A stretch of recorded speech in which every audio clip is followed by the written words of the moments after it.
diri terlebih dahulu sebelum memaparkan materi. Baik saya sendiri, ada saya sendiri gitu. Namanya Muhammad Umi Patihan dengan NPM akhir 145.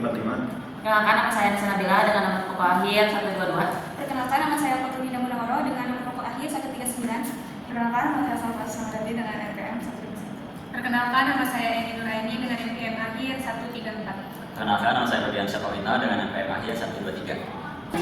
Nah, langsung saja kita langsung ke pematerian yang dimana ada 3 bagian. Yang pertama itu ada learning obstacle, terus ada HLT, lalu dilanjut dengan bahan ajar. Untuk learning obstacle akan dipaparkan oleh Salva. Nah, di sini saya akan memaparkan learning obstacle pada materi dimensi 3. Yang pertama ada epistemological obstacle, di mana yang pertama siswa sulit memvisualisasikan objek ruang ke dalam gambar 2 dimensi seperti proyeksi titik, garis, atau bidang pada bidang datar. Yang kedua, kesulitan membedakan posisi relatif seperti garis yang berseberangan, sejajar, atau berpotongan karena tidak terlihat langsung pada gambar. Yang ketiga, ketidakpahaman terhadap konsep jarak dari titik ke garis atau titik ke bidang sehingga hanya menghafal rumus tanpa mengerti maknanya. Yang keempat, ada kesulitan menafsirkan sudut ruang, misalnya sudut antara 2 garis atau sudut antara garis dengan bidang. Yang terakhir, ada siswa bingung menyusun model matematika dari situasi ruang sehingga salah menentukan elemen yang menjadi acuan. Yang kedua, ada graphical obstacle, di mana yang pertama, guru terlalu cepat berpindah ke soal hitungan tanpa memberikan pemahaman visual terlebih dahulu. Selanjutnya juga ada contoh soal sering monoton sehingga siswa tidak terbiasa menghadapi variasi posisi garis dan bidang. Yang ketiga ada media pembelajaran kurang mendukung visualisasi ruang. Banyak siswa hanya melihat gambar statis sehingga sulit membayangkan hubungan antar objek. Yang keempat ada guru tidak memberikan konteks nyata sehingga siswa mempertanyakan fungsi belajar dimensi 3. Dan yang terakhir ada fokus pembelajaran hanya pada rumus sehingga siswa cenderung menghafal tanpa memahami konsep. Yang ketiga ada ontogenic obstacle. Yang pertama, siswa belum terbiasa berpikir secara spasial sehingga kesulitan membayangkan benda dalam ruang. Yang kedua, kemampuan dasar geometri seperti memahami sudut, jarak, dan sifat garis masih lemah sehingga berpengaruh pada materi lebih lanjut. Selanjutnya ada rasa takut terhadap matematika membuat siswa langsung menyerah saat melihat gambar yang rumit atau banyak informasi. Yang keempat ada kurangnya latihan mengekspresikan objek ruang dalam bentuk sketsa dan mengakibatkan siswa tidak terampil mengolah informasi visual. Dan yang terakhir ada siswa mudah salah menginterpretasikan gambar perspektif sehingga menghasilkan analisis yang keliru. Nah, mungkin itu saja learning obstacle pada materi dimensi 3. Oke, baik, di sini saya akan menjawab terkait dengan learning obstacle-nya, yaitu dengan membuat obstacle lebih tajam lainnya. Nah, di sini saya menyajikan dengan bentuk iceberg, di mana pada awalnya itu ya mathematical orientation diberikan orientasi kepada siswa dengan sebuah cerita, misalnya bahwa memiliki sebuah hutan berbentuk persegi panjang, dan hutan tersebut akan ditanami pohon sawit dengan jarak tanah. Maksud ini memvisualisasikan kepada siswa untuk membayangkan bagaimana sih dimensi 3 itu dapat terjadi gitu. Nah, kemudian adanya cerita yang memang berkaitan dengan kehidupan sehari-harinya, tentunya itu akan mengubah perspektif siswa terhadap materi ini. Kemudian model materialnya di sini terlihat lebih simpel. Dari awal yang ada pohon itu ya tergambarkan, nah, kemudian bisa dilihat jarak setiap titiknya berapa meternya, nanti itu kan sama aja dengan usus-ususnya. Nah, kemudian ada building style number. Nah, di sini nantinya siswa akan menjawab itu banyaknya segi pada soal panjang, misalnya dari panjangnya berapa, kemudian ada banyaknya persegi itu berapa, kemudian pada sisi lebarnya tadi juga ada berapa gitu ya, nanti dijumlahkan seluruh perseginya ada berapa. Nah, dan terakhir ini kita bawa ke dalam bentuk abstraknya, yaitu dalam matematika formal. Nah, di sini langsung dikenalkan dengan konsep luas, yaitu suatu besaran yang menyatakan ukuran suatu bagian bangunan data yang dibatasi oleh sisi-sisinya. Nah, jadi nantinya bisa ditarik dari permasalahan kontekstual, kemudian nanti diajak ke dalam bentuk matematika formal seperti itu. Selanjutnya yaitu ada hasil dari learning obstacle dan HLT, yaitu bahan ajar dimensi 3 konsep jarak. Adapun komponen inti dari bahan ajar ini, yang pertama yaitu identitas dari bahan ajar, di mana ini dilaksanakan pada mata pelajaran matematika untuk kelas 11 semester ganjil. Materi pokok yaitu dimensi 3. Submateri yang diajarkan yaitu tentang penentukan titik, garis, bidang dalam ruang, jarak dalam ruang, sudut dalam ruang. Lokasi waktu yaitu 4 sampai 6 CP dan penyusunannya yaitu kami sendiri sebagai kelompok 2 Untuk pemahaman pemakna dalam dimensi 3 ini, posisi dan jarak antara titik, garis, dan bidang dapat dihitung secara tepat menggunakan konsep tegak lurus dan proyeksi. Jarak terpendek selalu ditentukan oleh garis yang tegak lurus terhadap objek yang diukur. Pemahaman tentang jarak dan kedudukan dalam ruang berguna untuk membaca denah, merancang bangunan, memahami desain 3 dimensi, dan memecahkan masalah sehari-hari.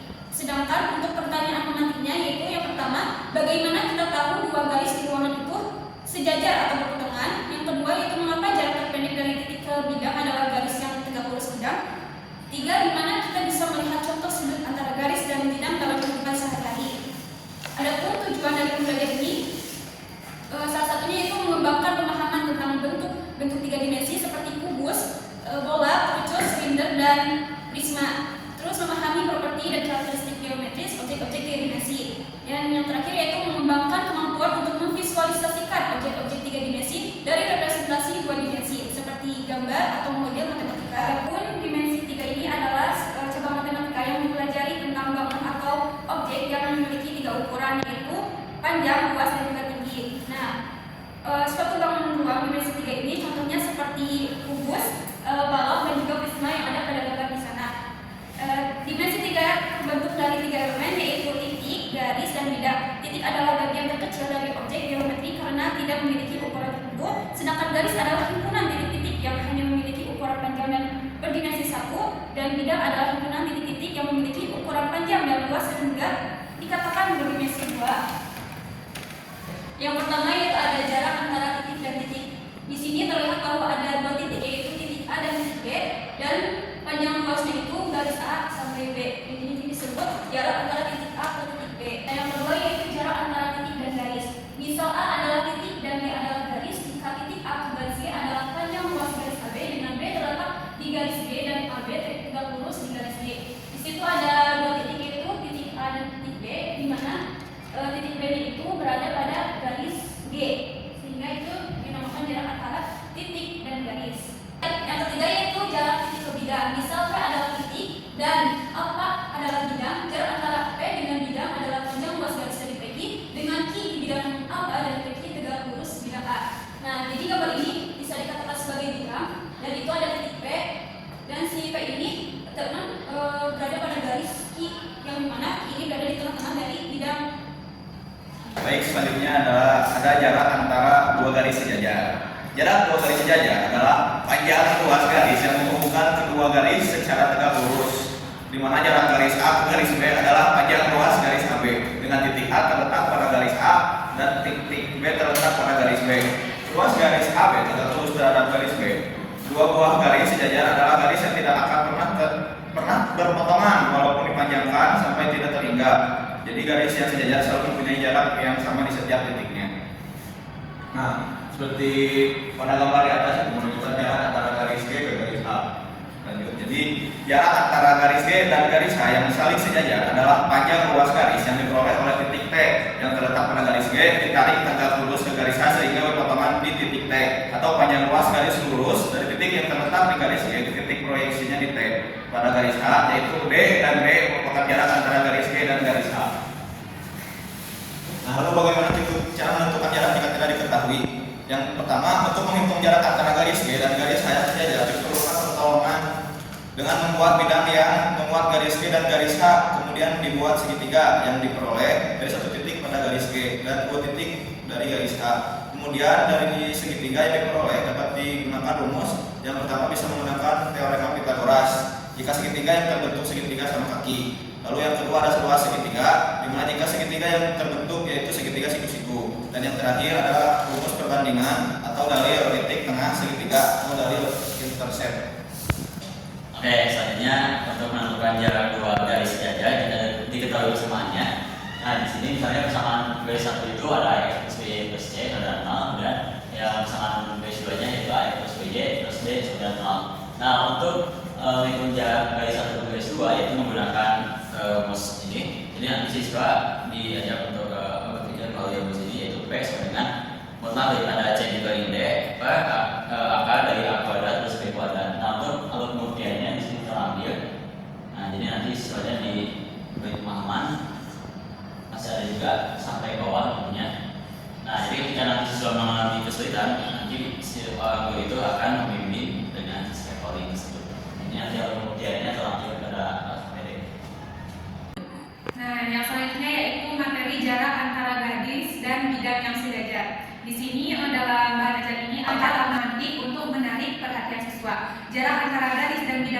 sejajar dapat diukur dengan mengukur jarak terpendek antara titik-titik pada garis yang berada pada bidang tersebut. Nah, untuk lebih memahami konsep ini, kita itu dapat membahas dua dimensi yang umum digunakan, yaitu dimensi 2 dan dimensi 3. Kedudukan garis terhadap bidang itu ada 3, yaitu garis terletak pada bidang, lalu garis sejajar pada bidang, dan yang ketiga yaitu garis memotong pada bidang. Nah, selanjutnya yaitu tahukah kamu apa itu jarak garis pada dimensi 2 dan dimensi 3? Misalkan kita memiliki sebuah bidang datar dan sebuah garis lurus yang sejajar dengan bidang tersebut. Nah, jarak antara garis dan bidang ini adalah jarak terpendek antara titik pada bidang garis dengan titik pada bidang yang sejajar.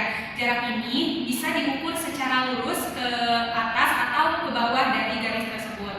Jarak garis dan bidang dalam dimensi 3. Dalam dimensi 3, kita akan memiliki sebuah bidang ruang dan sebuah garis yang sejajar dengan bidang tersebut. Nah, jarak antara garis dan bidang ini adalah jarak terpendek di mana di antara titik itu pada garis dan titik pada bidang yang sejajar. Nah, yang selanjutnya yaitu jarak antara dua bidang yang sejajar. Misalkan jarak antara bidang alfa dan bidang beta yang sejajar adalah panjang luas garis yang tegak lurus pada bidang alfa dan bidang beta. Nah, di sini terdapat gambar jarak antara bidang alfa dan beta, di mana yang bawahnya itu gambar bidang beta dan yang atas itu adalah bidang alfa itu. Nah, yang selanjutnya bagaimana sih langkah untuk menentukan jarak bidang alfa ke bidang beta? Yang pertama, kita itu harus menentukan garis yang tegak lurus di antara bidang alfa dan bidang beta. Dan yang kedua, itu garis tersebut itu harus menembus kedua bidang di titik A dan B. Nah, dan langkah yang terakhir yaitu jarak kedua bidang. Jarak kedua bidang ini sama dengan panjang AB. Dan bisa dilihat itu yang garis merah itu adalah jarak kedua bidang yaitu panjang AB. Yaitu ada penutup. Nah, siswa ini nanti diberi rangkuman materi, lalu ada kesimpulan dan refleksi. Yang pertama itu adalah rangkuman materi yang berisi ringkasan dari semua materi yang sudah dijelaskan. Yang pertama itu ada jarak dalam ruang dimensi 3 adalah panjang ruas garis terpendek antara dua objek, yaitu titik, garis, dan bidang. Yang kedua, jarak titik ke titik dapat ditentukan menggunakan rumus jarak dalam ruang atau dengan menerapkan teorema Pythagoras pada bangun ruang yang terbentuk.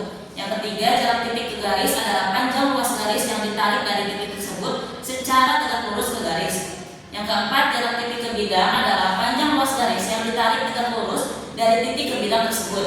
Yang kelima, untuk menentukan jarak pada bangun ruang seperti kubus, balok, prisma, dan limas sering digunakan. Yang pertama yaitu proyeksi pada bidang, pemanfaatan diagonal ruang dan diagonal sisi, dan hubungan segitiga siku-siku yang tersembunyi dalam bangun ruang. Yang terakhir, visualisasi ini sangat penting dalam memahami konsep jarak. Gambar bantu, sketsa, dan model ruang membantu menentukan posisi objek dalam ruang.